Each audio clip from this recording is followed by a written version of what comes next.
Transport and Main Roads. Thank you, Deputy Speaker. I rise to address the disallowance motion moved by the member for Hinchinbrook.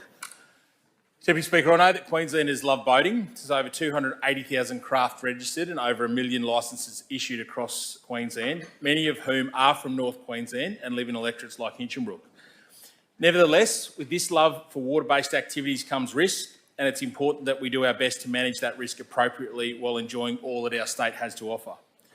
These changes to life jacket wearing will help boaties and their families to have a safe time on the water while still making the most of our waterways. As we've heard, Deputy Speaker, the Department of Transport and Main Roads briefed the State Development Infrastructure and Works Committee on the 23rd of January on the regulation that contains the new life jacket wearing requirements. I welcome the committee's report, which did not identify any significant issues with the policy, consistency with fundamental legislative principles, lawfulness or non-compliance with the Human Rights Act, and the chair of the committee spoke to that in his contribution. Deputy Speaker, wearing life jackets when boating in heightened risk situations will make Queenslanders safer on the water. There is clear evidence to support that. There are clear correlations from boating accident and fatality data in Queensland that show that wearing life jackets saves lives. This is also documented and reflected in Australian and international marine regulatory experience. Over the last five years, there have been 64 fatalities involving boaties who drowned following a marine incident recorded in Queensland. Of those 64, 59 were not wearing a life jacket. In 2023 alone, 12 of the 16 fatalities that occurred on the state's waterways were from drowning. None of the 12 were known to be wearing a life jacket. The state's maritime regulator, Maritime Safety Queensland, or MSQ, has been unable to confirm the member for Hinchinbrook's quoted 10% increase in fatalities last year, or to identify any statistically significant correlation between fatalities and the number of boats registered. The changes to the life jacket rules were refined through statewide consultation that MSQ undertook. MSQ worked diligently to ensure that a broad and representative range of views were sought and input into these changes. We've heard that MSQ promoted an online survey across TMR's communication channels, and invitations for submissions were sent to the representatives of 12 key external peak bodies and industry stakeholders. 1,131 responses were received, showing general support across the community and industry for improved safety practices in situations of heightened risk. MSQ thoroughly considered the submissions and adjusted the proposals to ensure that the focus on the highest risks were the priority before the regulation was finally made in mid-2024 under the former Labor government. Deputy Speaker, interestingly, despite the work undertaken by MSQ to consult the public, the former government quietly made these changes to regulations in September last year, creating the sense of distrust that exists within the community now, which we've heard from other speakers. Deputy Speaker, I understand that the life jacket wearing laws have the broad support of the Boating Industry Association and the Queensland Recreational Boating Council. They also align Queensland with New South Wales, Victoria and South Australia, who all have similar rules for boating alone and at night in smaller boats. The new life jacket laws, based on that engagement, came into effect on the 1st of December 2024 after being tabled by the member for Aspley, the then Labor Minister for Transport and Main Roads, on the 10th of September last year. The sections of the regulation that the member for Hinchinbrook seeks to disallow are those which require boaties to wear a life jacket during particularly high-risk circumstances, such as boating alone or with children under 12 years on an open boat less than 4.8 metres in length, only while underway, boating at night on an open boat less than 4.8 metres in length, only while underway, crossing a designated coastal bar on an open boat or an open area of any boat of any length and on certain craft, and carrying children 1 year or more and under 12 years on an open boat or an open area of a boat of any length, only while underway, with the children also required to wear a life jacket. I just want to clarify that some of the misinformation that exists in the community. It's important to note that those regulations prescribe that this applies while underway. So if an individual is anchored up, then they are not required under this regulation to wear a life jacket. The primary aim of these changes is to keep people safe on the water and reduce the risk of preventable tragedy, because unfortunately things can turn perilous at any time when out on a boat. Like on the roads, there are a fatal 5 on the waterways that MSQ educates people on. They are keeping a proper lookout, safety equipment, including life jackets, watching your speed, alcohol and drugs, and weather. Infringing any one of those areas can cause significant consequences. They can contribute to an accident quickly, which reinforces the way that the new rules are applied. They're not applied at all times, but only in situations of the highest risk. Because situations can occur so quickly, it may be too late to try and reach for a life jacket after an incident has occurred. Practically, Deputy Speaker, if a person is boating alone or goes overboard while underway, their boat may continue onwards, potentially leaving them stranded in open water.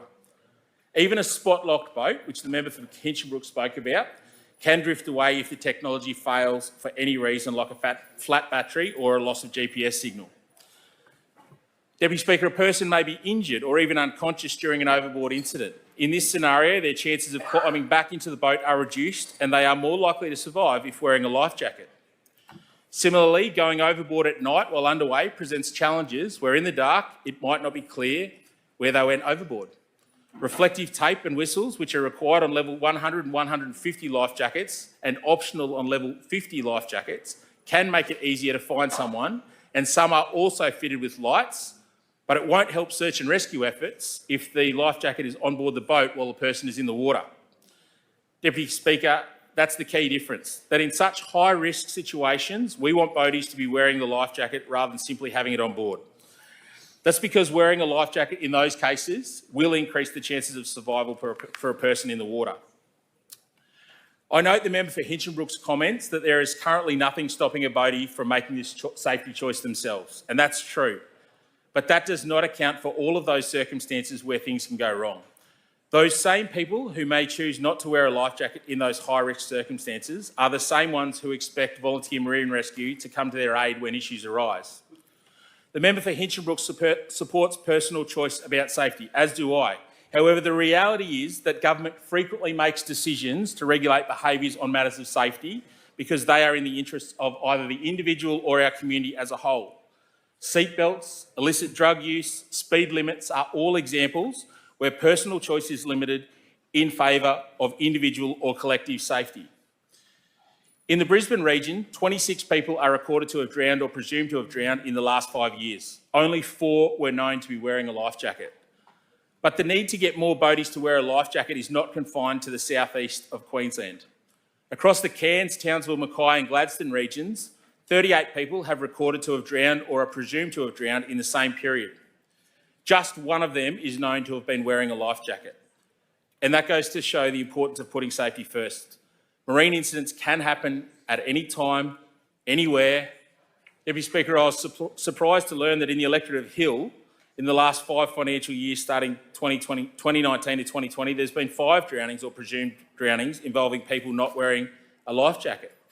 In the electorates of Hinchinbrook and Traeger, those electorates have been fortunate enough to avoid boating-related drownings in the last 5 years. However, there are multiple recorded incidents where people have survived while wearing life jackets across those electorates and throughout Central and North Queensland. As the member for Hinchinbrook has rightly pointed out, the Great Barrier Reef does protect Northern Queenslanders from the hazards of crossing coastal bars, and that is why the regulation designates the coastal bars where the rule applies, and they are all south of Hinchinbrook. This rule does not affect the more northern parts of Queensland. To be clear, the member for Hinchinbrook's disallowance seeks to disallow the requirement for people to wear more life jackets crossing coastal bar in the southern part of Queensland. Life jacket education and messaging is not unique amongst regulated sectors. It is one of the few areas where there is a unified message all over Australia, and that message is to wear them. With the new laws, we are catching up with other states to reflect that in legislation and regulation. This is helping bring consistency for boaties, not just from Queensland, but from many parts of the nation. This helps promote safety, again, as more people know and understand the rules. Deputy Speaker, the government is also catching up in phasing out older style life jackets that have not complied with the Australian standards since 2008. I'm advised life jackets generally have a serviceable life of around 10 years, and the government have allowed those older life jackets to remain in service for longer than that life cycle period, but it is now time to finally phase them out. Deputy Speaker, over time life jackets can lose their buoyancy, zippers and clips can break, and colours and reflective tape can fade, making them less visible to rescuers. A new life jacket can be purchased for as little as $20. And this is required under this regulation to be done by the 1st of September 2025. And I note we are in the middle of a cost of living crisis, but this is a limited cost to protect someone's life. While it is acknowledged that some life jackets may not be comfortable in high heat, modern life jackets are available that are not bulky and don't hinder the user. Some are designed to be compact until inflated by the user. I speak of my own personal experience wearing an inflatable life jacket for weeks at a time in the Torres Strait and in Cape York during operations while I was in the military. They weren't perfect, far from ideal, but certainly workable, and certainly workable to wear for weeks at a time when required, which I would suggest is a far longer period than many boaties will be required to wear under these regulations. The member for Hinchinbrook referred to boaties being crockbait, and absolutely there are other dangers in areas of Queensland out on the water, including crocodiles and sharks, should someone end up in the water unexpectedly. But that said, the life jacket will reduce the risk of drowning when it's not possible to get back into the boat or if the person is unconscious or injured. Nevertheless, Deputy Speaker, I want this House to know that my department and Maritime Safety Queensland will prioritise education and awareness of the new regulations. This is being done with people's safety at the front of mind. We want to give Queenslanders the opportunity to understand the changes and what it means to them and their boating activities so that we can work together to ensure everyone's safety. This is being done because our government is a government that values working with communities, the communities that it serves, rather than sliding through regulatory change without appropriately informing the public in the way that it was done in September last year. As is the approach with all MSQ initiatives, the aim is to get appropriate educational material to people so they are aware of the risks and the steps that they can take to stay as safe as possible. This approach is extended to MSQ's enforcement partners in the Queensland Police Service, the Water Police and the Fisheries Boating Patrols. MSQ and its partners can't be everywhere all of the time, so education will give people the tools to give themselves the best opportunity to survive if the worst should happen out on the water. But, Deputy Speaker, in those instances where education is not enough, MSQ's risk-based responsive enforcement model allows for adaptability and a considered approach to maintaining the safety of Queenslanders out on the water. We know that the vast majority of people want to do the right thing and look after their loved ones when boating, but there must be consequences for those repeat offenders who put their lives and the lives of others at risk. So there are penalties for non-compliance with the new life jacket rules. In most cases, where it is deemed necessary to fine a person for not wearing a life jacket when required, an infringement notice would be issued under the State Penalties Enforcement Regulation 2014. This is 2 penalty units, which currently amounts to $322.60. As is always the case, Mr Deputy Speaker, if an individual thinks they've been given an unreasonable fine by an overzealous inspector, then like all enforced regulations in Queensland, there is the right to appeal that fine. The member for Hinchinbrook has indicated that he believes the maximum penalty of 2 years imprisonment is excessive. Let me state clearly that the figures quoted by the member for Hinchinbrook are the maximum penalty for breaching the safety equipment obligation under the Act. Life jackets are only one part of the required safety equipment, so failing just on wearing a life jacket is very unlikely to earn you the maximum penalty. Deputy Speaker, I'd like to finish with some more positive figures. Between 2015 and June 2024, MSQ has recorded a total of 26 people just in Townsville and Cairns alone who were known to have been wearing a life jacket and have survived a maritime incident as a result. While I acknowledge the member for Hinchinbrook's personal experience as a boatie, which is far greater than I, it has been demonstrated that increased life jacket use will save lives. As Kel Dillon from MSQ has described, they are akin to the seatbelts of the sea and will help ensure boaties, their passengers and loved ones get home safely. Like the member for Hinchinbrook, I too want to see less government regulation, but ultimately the decision here is, does the regulation deliver a community benefit in a way that doesn't excessively limit freedoms?